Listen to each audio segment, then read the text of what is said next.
People who beat court-martial charges. What happened? I was facing 15 years for allegedly stealing military equipment worth $50,000. My commanding officer, Lieutenant Colonel Barnes, had it out for me ever since I reported his drinking problem to his superiors. The charges came out of nowhere. Barnes claimed I'd been selling night vision goggles and radios on the black market. He had serial numbers, purchase records, everything. My lawyer said it looked impossible to beat. Barnes had been making my life hell for months. Random inspections at 3 a.m., assigning me to the worst details, writing me up for uniform violations that didn't exist.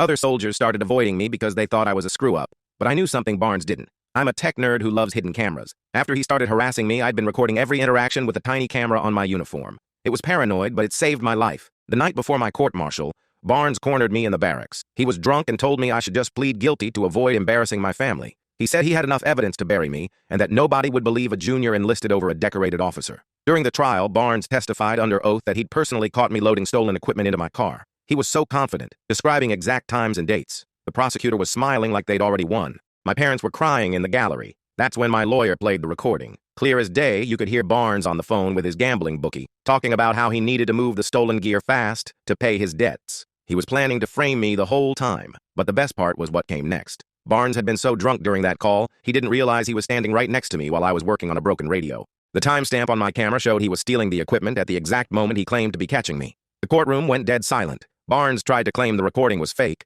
but the metadata proved it was real. Within an hour, they dropped all charges against me and arrested him instead. Barnes got 12 years for theft, fraud, and perjury. His wife divorced him and took half his pension. The investigation revealed he'd stolen over $200,000 worth of equipment over 2 years. 3 other soldiers he'd previously framed had their records cleared. I got promoted to sergeant and now teach classes on military ethics. Sometimes I still can't believe a drunk officer's stupidity and my paranoia combined to create the perfect storm. The military takes care of soldiers who do the right thing, but it destroys those who abuse their power.